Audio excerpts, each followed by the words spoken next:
Is Sparta. आज हम बात करेंगे दुनिया के सबसे फैसिनेटिंग एंड टिपिकल स्टेट के बारे में, जिसके बारे में काफ़ी बातें की गई है, particularly in western countries. Sparta के बारे में हम जानेंगे कि स्पार्टा क्या सही में महान राज्य था। क्या स्पार्टा के पास वो सारी खूबियाँ थी जो इतिहासकारों और वेस्टर्न कंट्रीज़ ने दिखाई है। तो आइए चलते हैं, हम देखते हैं कि स्पार्टा के हम सभी जानते हैं उसकी मिलिट्री माइट के बारे में, but today we are going to talk about their social and their art and culture, the life style in their state. तो सबसे पहले देखते हैं कि स्पार्टा आखिर था कहाँ। तो यहाँ आप देख सकते हैं स्पार्टा सबसे नीचे यहाँ ब्लू में है।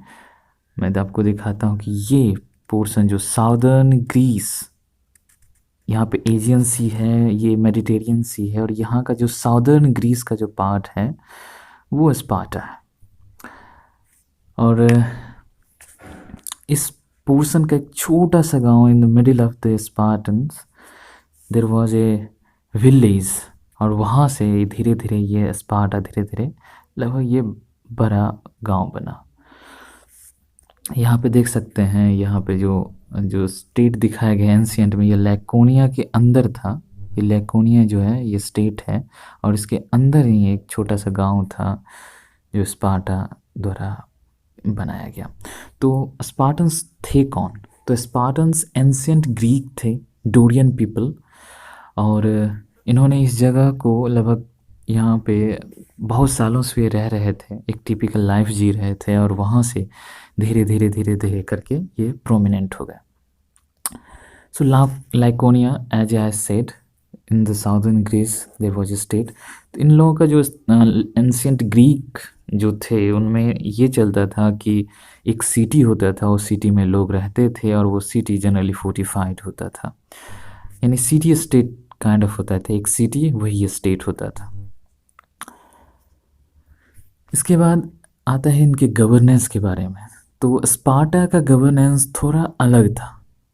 इन the 5th century in Greece में डेमोक्रेसी, रिपब्लिक जैसे मोनार्की भी एग्जिस्ट करती थी, लेकिन स्पार्टा में एक different type of oligarchy system था। ओलिगैरिकी सिस्टम मीन्स कुछ लोगों का समूह राज की व्यवस्था को कंडक्ट करता था, और यहाँ पे टिपिकली 2 किंग होते थे, 2 डिफरेंट डिफरेंट किंग होते थे इन डिफरेंट एरिया, और उनका पावर जो होता था वो लगभग डिफरेंट डिफरेंट एरियाज़ में होता था। ओलिगार्की सिस्टम में ये था कि वहाँ के जो मिलिट्री स्पार्टन्स थे उनका इंटरफेरेंस होता था गवर्नेंस में, जो कि सिर्फ सिटीजन को ही प्रोवाइड था, जो मिलिट्री वहाँ पे जो थे वहीं पे। उसके बाद आते हैं सोसाइटी पे, जो इसका मोस्ट फीचर जो स्पार्टा का जो जिसके बारे में लगातार बात किया जाता है वो है इसकी सोसाइटी। तो सोसाइटी में 3 तरह के लोग थे।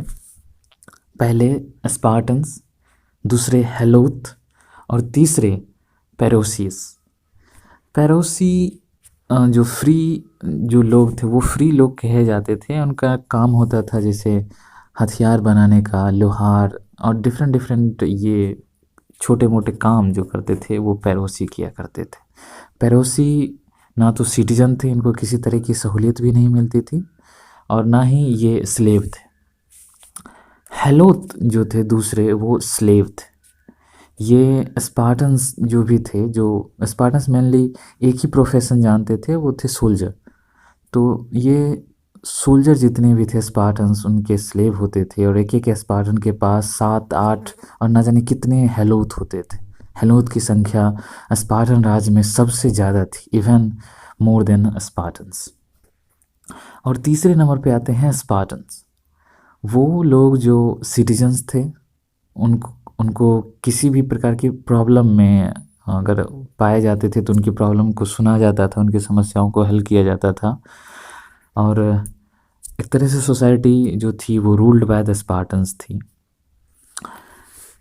तो आखिर हम यहाँ पे 2 चीज़ें और नोटिस करने वाली ये थी कि हेलोथ जो थे वो स्लेव कैसे थे। तो स्पार्टन ने अपने आस पड़ोस के राज्यों को, जैसे मिसलेनियस, उन राज्यों को जीतने के बाद उन लोगों को बंदी बनाया और वहाँ के लोगों को स्लेव बना दिया। तो स्पार्टन सोसाइटी में हेलोथ की संख्या मोर देन 60% थी। 2/3 ऑफ द पॉपुलेशन जो थी वो हेलोथ्स थी और बहुत कम संख्या में स्पार्टन्स थे।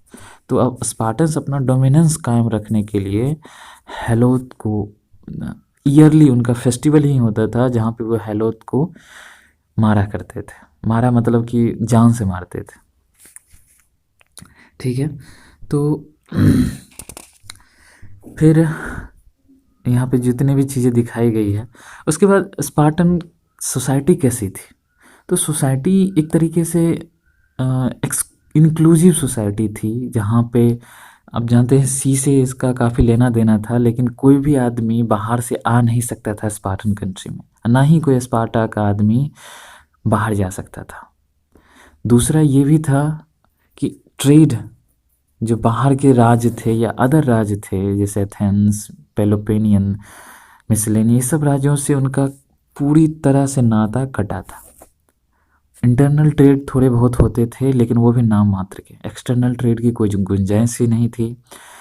वहाँ पे जो लिटरेचर, आर्ट, कला या आर्किटेक्चर, फिलॉसफी, इस सब चीज़ों की पढ़ाई बिल्कुल भी नहीं की जाती थी, इसलिए इंटेलेक्चुअल वर्क वहाँ पे एब्सेंट था।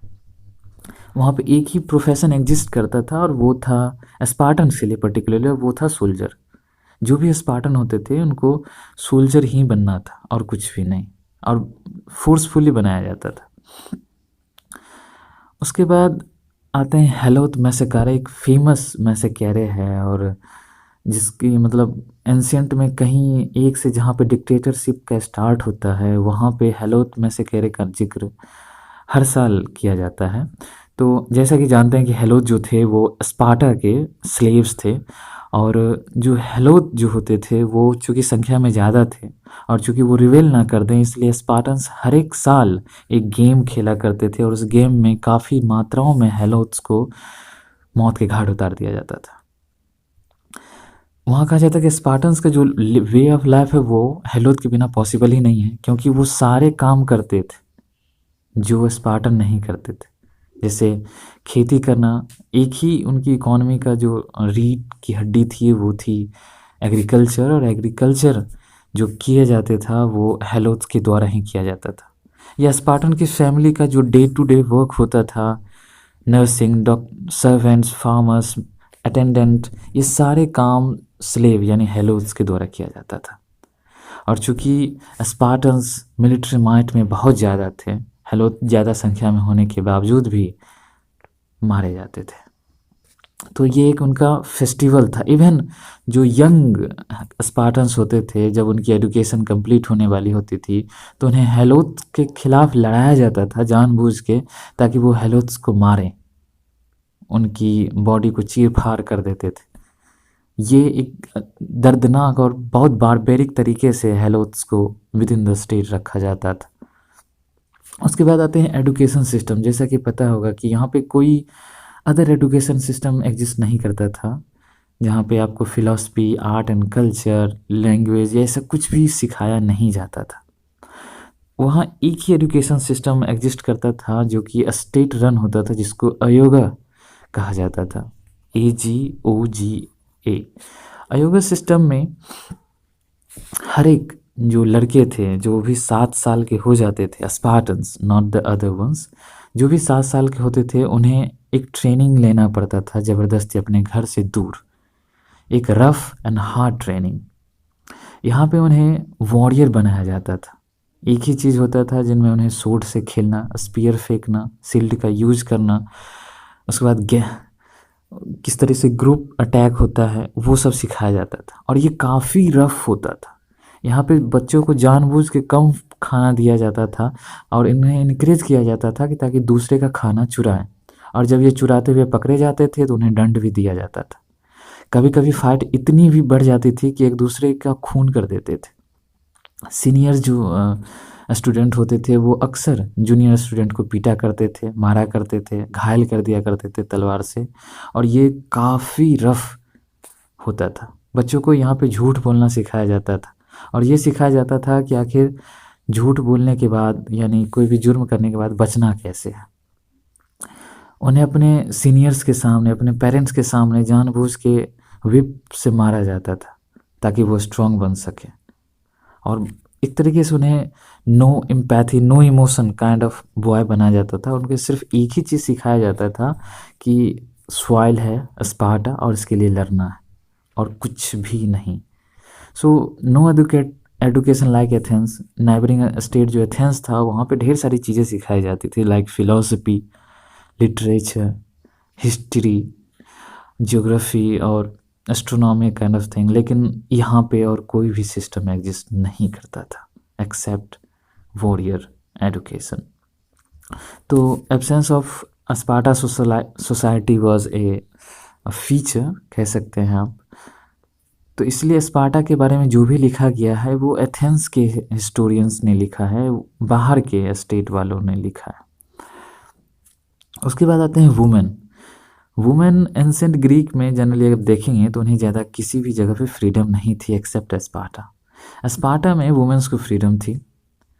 उन्हें एक एडुकेशन दिया जाता था जो कि हालांकि वो डिफरेंट एडुकेशन होता था। यहाँ पे एडुकेशन के नाम पे उन्हें डांसिंग, सिंगिंग, ज्वेलिंग, थ्रोइंग या वेस्लिंग सिखाया जाता था ताकि वो भी टफ बन सकें।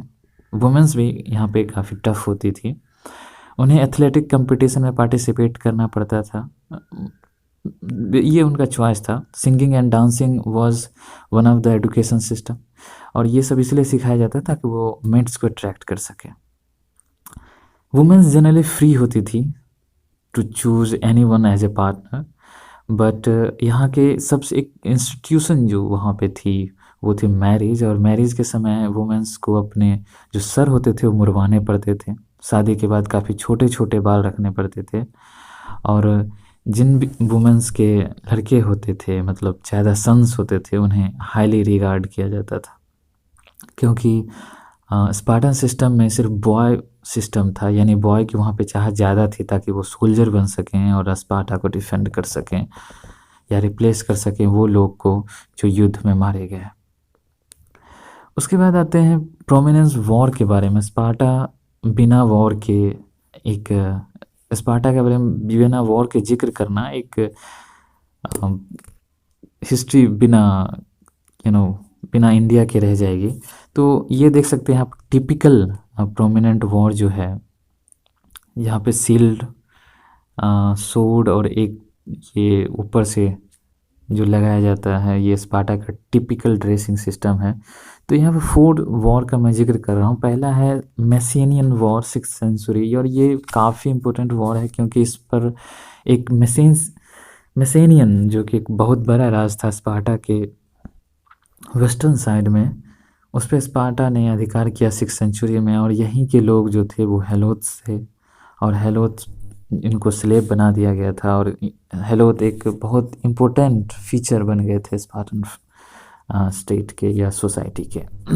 उसके बाद रिवोल्ट ऑफ थर्मोप्लाय रिवोल्ट्स, वो आपने 300 मूवी देखी होगी, और उसमें जो जिस लास्ट वॉर जो लड़ा जाता है उससे ही रिवोल्ट ऑफ थर्मोप्लाय कहते हैं, जो कि पर्शियन किंग जेरेरिक्स और स्पार्टन किंग लियोनाइडस जो थे उन दोनों के बीच में लड़ा गया था। और 300 Spartans die while fighting to the Persians.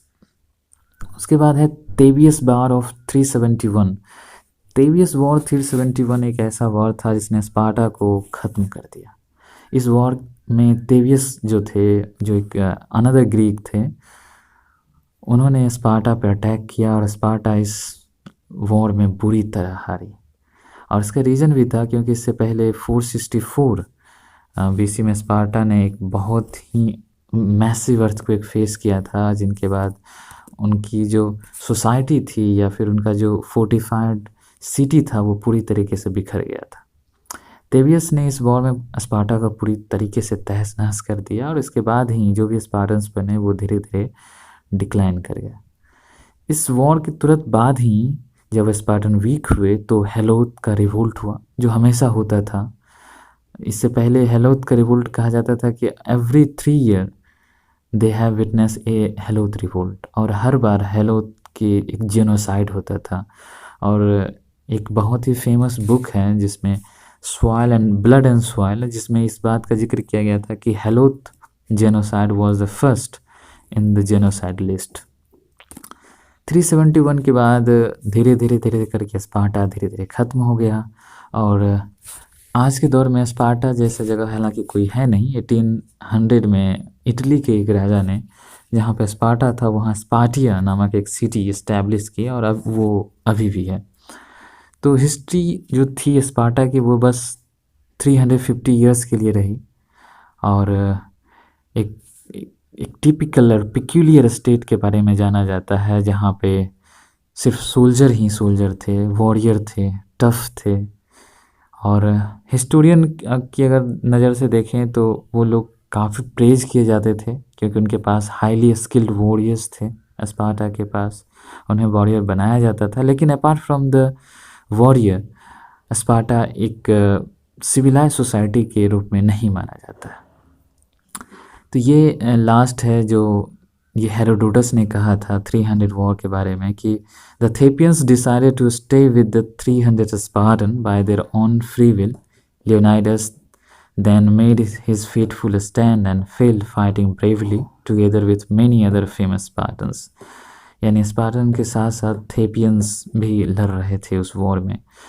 तो स्पार्टन के बारे में आप क्या सोचते हैं, और आपको ये वीडियो कैसा लगा, आप हमें कमेंट में ज़रूर बताएं।